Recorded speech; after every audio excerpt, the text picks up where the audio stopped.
Salut à toi, c'est Rémi, bienvenue dans cette nouvelle vidéo et aujourd'hui je t'amène dans mon nouvel investissement immobilier locatif. Donc je vais te faire un petit peu faire le tour du propriétaire, donc je vais retourner mon écran juste après. Donc l'immobilier pour moi c'est un filon qui fonctionne, donc il n'y a pas de raison d'arrêter. Je vais continuer à enchaîner les biens. Là j'ai trouvé un autre bien, donc ce que j'ai fait c'est que j'ai changé de ville et je vais changer le mode d'exploitation. Donc je suis plus dans la même ville et le premier c'était de la location meublée étudiante. Là, je vais passer en courte durée. J'ai un appartement qui est plutôt bien fait pour ça, même si ça a découragé pas mal d'investisseurs parce que c'est pas un appartement qui donne envie. Tu vas voir, il est dans un sale état. Donc mon but, c'est d'en faire un appartement pour faire de la courte durée.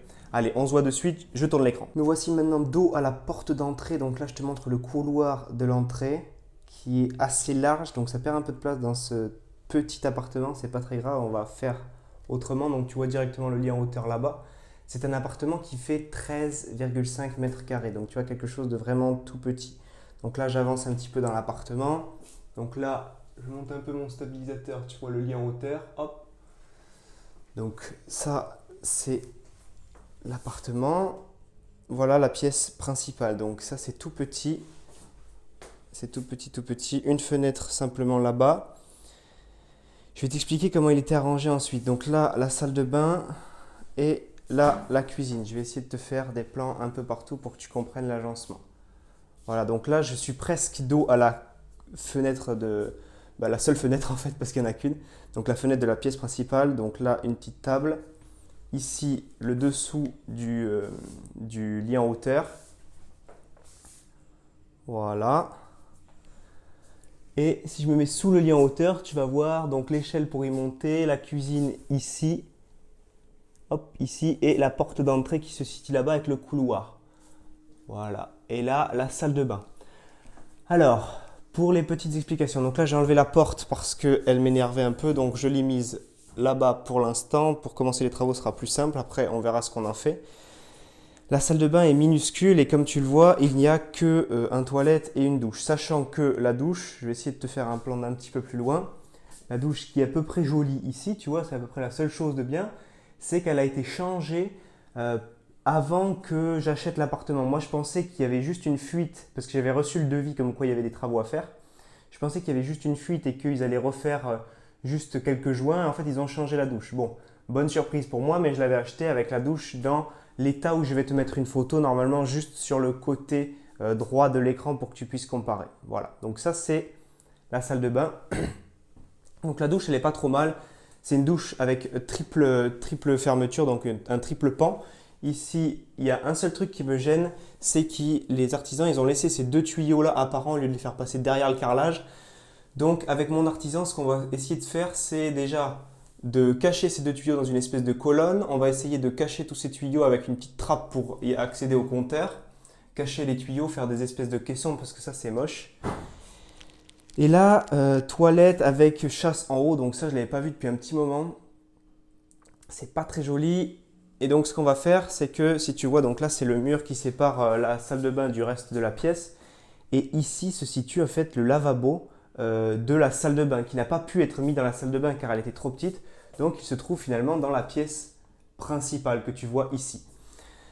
Juste petite anecdote, ici c'était un meuble qu'on voulait amener à Emmaüs, mais malheureusement il s'est tout arraché quand on a voulu le transporter, donc on va le jeter simplement.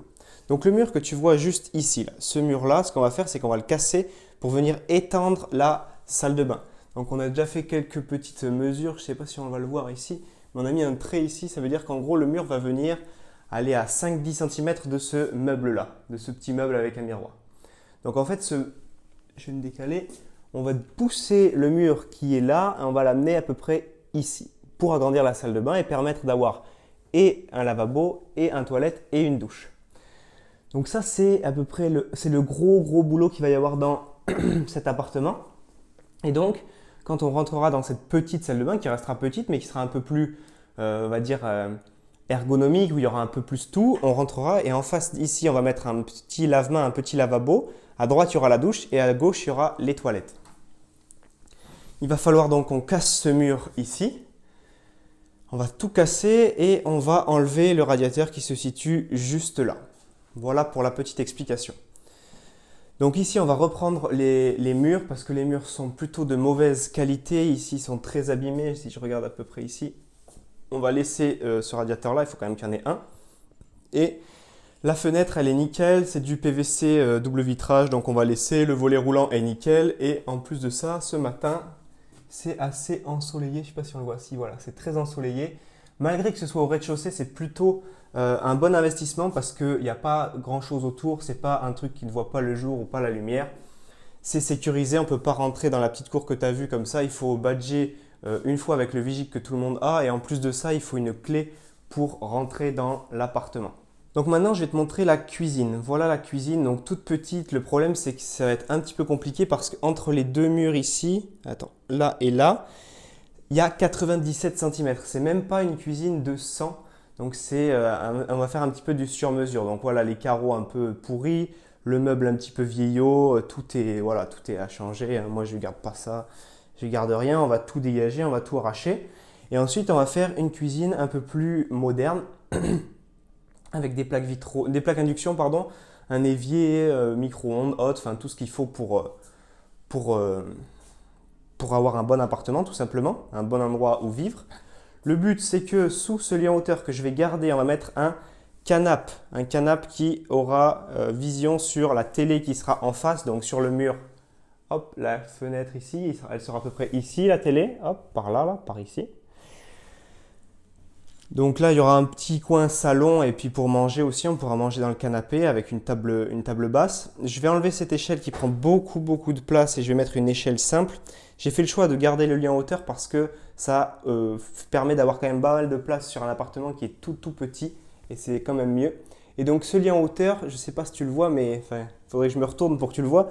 Mais on va essayer de rehausser un petit peu les pieds de ce lit en hauteur pour que quelqu'un, on va dire d'1,80 m puisse passer dessous aisément. Pour l'instant, ce n'est pas le cas. Je pense qu'il est à 1,70 environ. Donc, on va essayer de faire ça.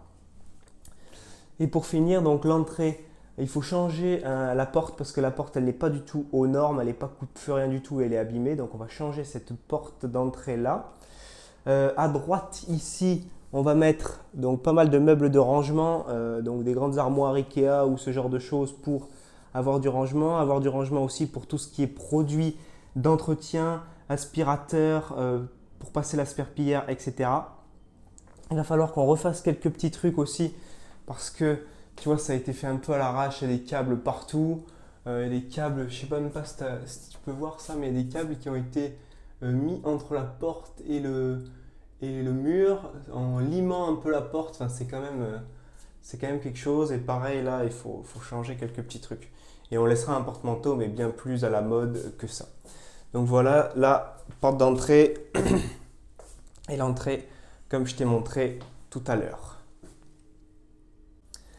Donc comme tu l'as vu, il y a beaucoup de choses à faire dans cet appartement. C'est plus que le premier que j'avais fait où il y avait certes des travaux, il n'était pas dans un bon état, mais là c'est un petit peu plus compliqué. Il faut casser des murs, enlever des radiateurs. Il y a vraiment tout à refaire. On va refaire les sols, les murs, les plafonds. On va mettre du carrelage, on va mettre des murs, on va mettre un petit mur spécial. Ce sera la petite surprise à la fin, je te montrerai pour qu'il y ait une petite touche, on va dire, sympa dans ce futur location en courte durée, dans ce futur Airbnb, Booking, etc. Donc là, pour te faire cette vidéo, je suis venu un petit peu plus tôt. Donc c'est-à-dire que moi, je prends le travail vers 8h30. Là, il est 8h15, donc je vais me dépêcher de finir pour aller au boulot. Donc j'ai pris un petit peu sur mon temps ce matin pourquoi j'ai fait ça? Parce que mon artisan commence les travaux. Il arrive à 9h aujourd'hui. Donc là, je ne vais pas le croiser, mais presque. Et donc, il va commencer les travaux. Il va tout casser, il va arracher la cuisine, il va faire tomber un mur. Donc, ce que je voulais, c'est te le montrer vraiment avant. Et encore, moi, je l'avais vu avec la vieille douche pourrie. Je te montrerai, de toute façon, je vais te mettre des photos. Mais vraiment, la douche était vraiment pourrie. Donc moi, je l'ai vu comme ça et donc je l'ai acheté comme ça. Je l'ai acheté au prix parce qu'il était vraiment déjà très bas. J'avais peur de me faire doubler par d'autres investisseurs, donc je l'ai visité très rapidement. Mais de toute façon, je te redétaillerai ça dans d'autres vidéos. Donc c'est un appartement qui vaut 45 000 € pour 13 mètres carrés et demi. Donc on est dans une grande ville, c'est assez cher, mais ça reste peu cher comparé au reste du marché. Et au moins, vu que tout est pourri, je vais pouvoir y faire exactement ce que je veux. Je vais pouvoir y mettre les prestations que je veux et donc le faire vraiment à ma sauce pour que ce soit quelque chose de complètement refait à neuf. Si cette vidéo t'a plu, n'hésite pas à t'abonner à la chaîne, à mettre un like. Et si tu veux en savoir plus sur l'immobilier et comment réussir ton premier ou tes premiers investissements immobiliers, tu as toujours une formation offerte dans la description de la vidéo où on ira de bout en bout de la recherche de ton bien à la mise en place de ton locataire. Dans la description de la vidéo, tu me rentres ton email et je t'enverrai 5 vidéos de formation privée.